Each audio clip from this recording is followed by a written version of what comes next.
What's up, guys? I'm Cody Brockway, and you are here for yet another episode of Brockway's Vinyl Bites. And we're back on the spinny camera once again. I think I'm going to say that every time we use this. So cool, and I have so much fun with it. Oh my gosh. And I know you do too, because you are coming back to Brockway's Vinyl Bites. And if you're here for the first time, welcome. Don't forget to like and subscribe, because we got cool, fun stuff happening here all the time.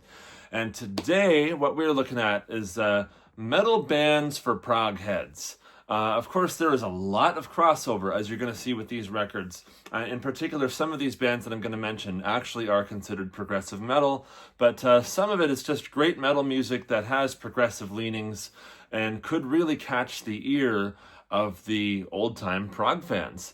And, this is from a younger guy's perspective, right? I mean, I know a lot of the people that watch my channel are, 40s and up, and I'm 26. Actually, until tomorrow. Tomorrow's my birthday. I'm going to be 27. It's going to be awesome. And, it's going to be great. So that's happening. But I'm still a younger prog fan, and I'm also a young metalhead. And so there's a lot of records here that, and a lot of bands here that I think, could potentially mold the older progressive rock fans into metal and prog metal and whatever else, because there's so much crossover, and we're going to cover that right here, right now. So, for all you younger guys and you younger cats out there who are into the heavy metal stuff, just like I am, what are some really progressive, heavy metal bands? Maybe they're not considered prog metal, but, bands that could be interesting to the prog rock listener. Let me know what you guys think in the comments. And I'm going to tell you what I think right now. We're going to start off with Tulle. Of course, they are a prog band, but a lot of the, they kind of have a very young audience, especially if you go to their gigs. There are older fans, but they have a lot of younger people in attendance. And so I'm talking to the older cats here. That's right. Or if you love prog, no matter what age you are and you don't know Tulle, go check them out. This is the Lateralis album.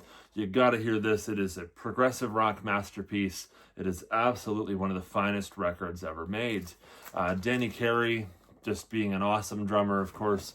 You can actually hear him with the former members of King Crimson in the Beat Project, which is going around right now. And they got a new live album coming out, I believe, so that's going to be pretty cool. But this is definitely a great one to get prog heads into metal for sure. Tulle Lateralis. What else we got? Oh, yes. System of a Down. Not one, but two albums. I pulled both of these because they go hand in hand. They were released the same year. Of course, they were released separately, but they are a double album. So to say, when you buy the CDs anyway, the CDs actually came with a fold that puts them together. The vinyl doesn't do that. They should have done that. But System of a Down, Mesmerize and Hypnotize. There's not a soul alive that can't tell me that System is not a progressive metal band. Of course, they got lumped into that new metal thing, but Limp Bizkit and System of a Down, they sound absolutely nothing alike. Just the way that these songs are composed, they'll literally go from disco to extreme metal in the same song. They're just absolutely unreal. But then they also have these catchy hooks and, these really melodic, interesting parts that just keep you coming back for more. And once you go into System of a Down, you kind of don't come out. Yeah, and these are their newest albums from 2005. Those guys need to get it together and make a new record. Just saying. But if you were an old-time prog head and you want something new to listen to, maybe that you've never heard before, System of a Down is absolutely a very interesting choice. And although they are not considered prog, they absolutely should be. Mesmerize and Hypnotize. Two albums play out as one. Excellent.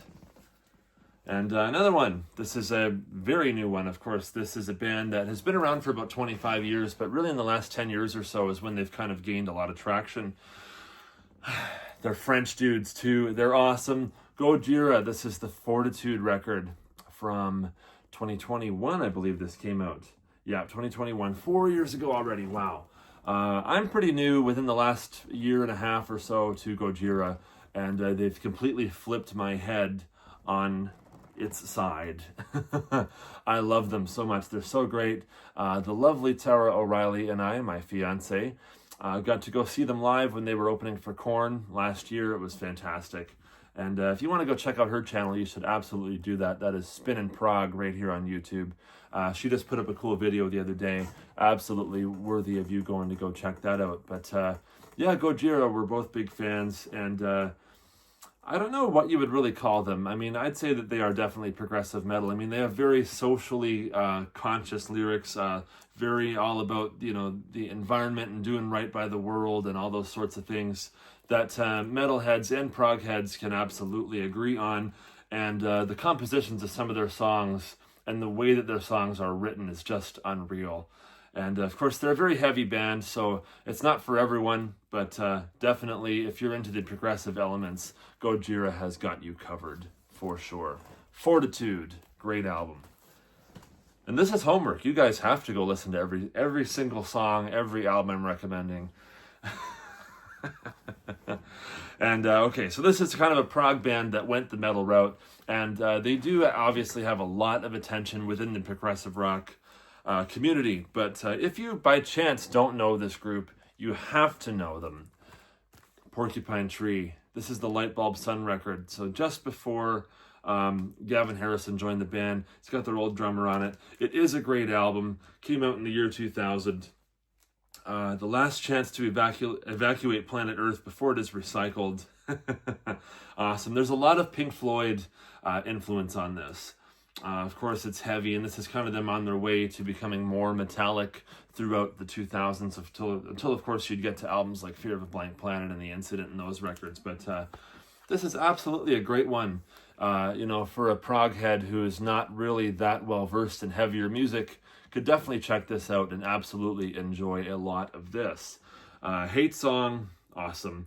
Russia on Ice, the title track, so cool. 4 chords that made a million, and its sarcastic view on popular music could actually have been a hit. But awesome. Stephen Wilson and Company in Porcupine Tree, the Lightbulb Sun record, fantastic.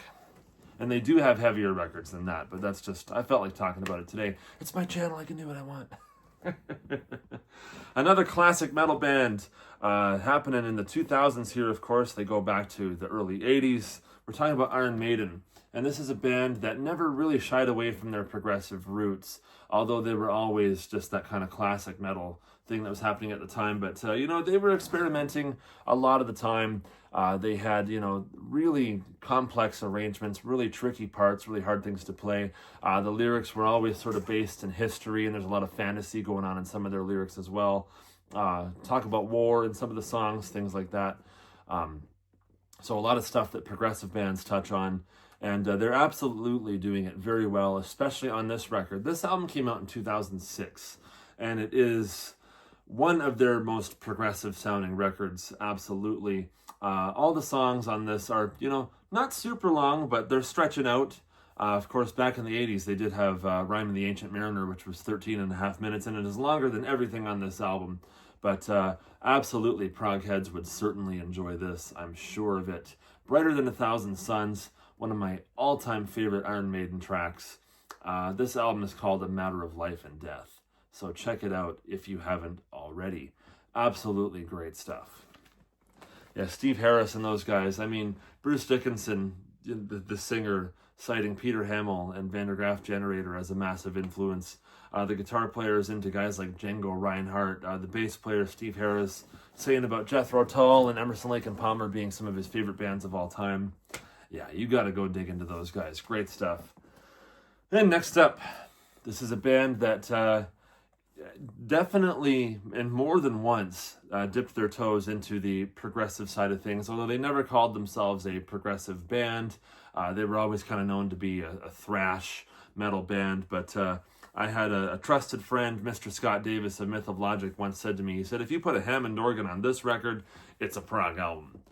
And you got Metallica and Justice for All. You probably know this record, but you know, for all of you prog fans who like the complex arrangements and longer tracks and, you know, lots of cool time changes and things like that, they got you covered on here.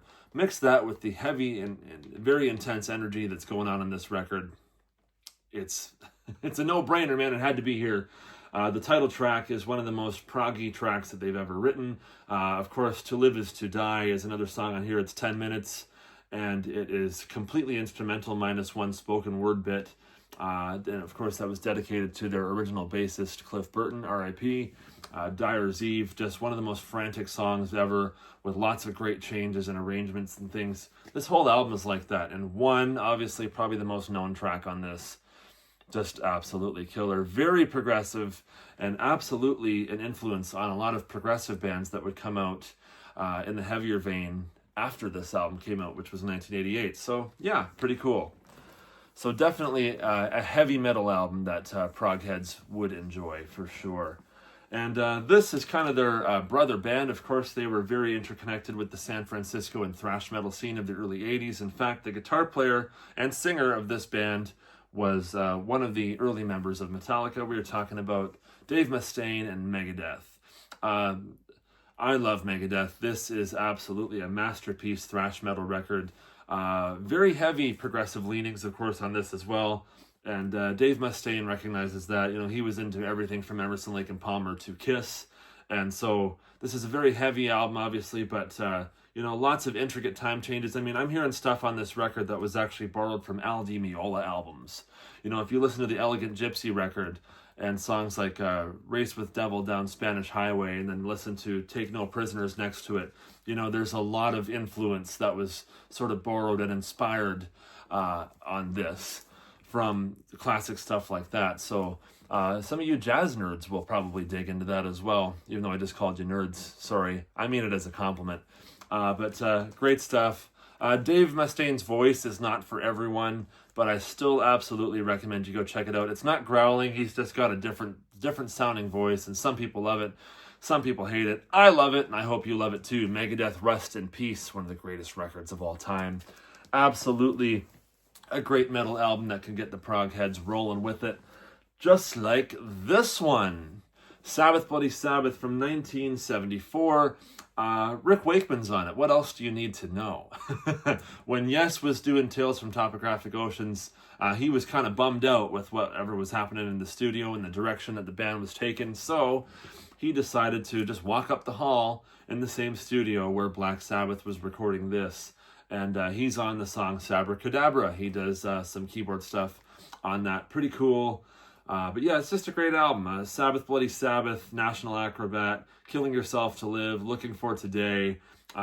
Great songs.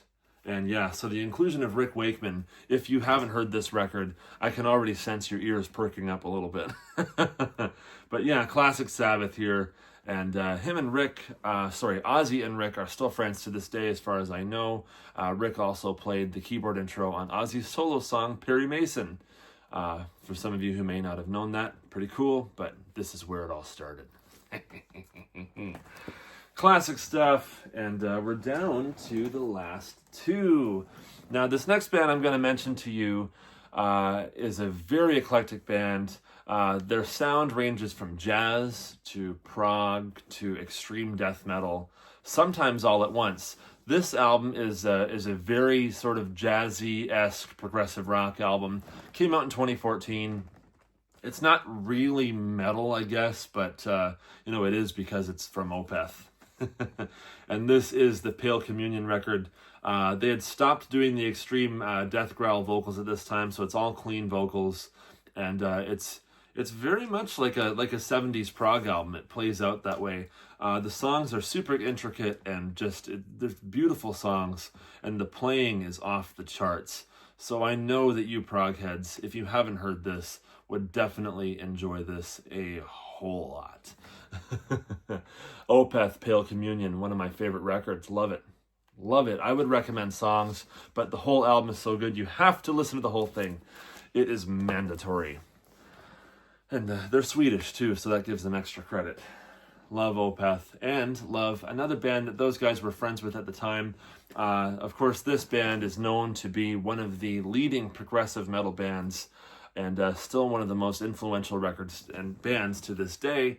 They've been around for 40 years now, but we're going back to 1999 for this album. It is Dream Theater, Metropolis Part 2, Scenes from a Memory. Awesome stuff. Mike Portnoy, oh my God.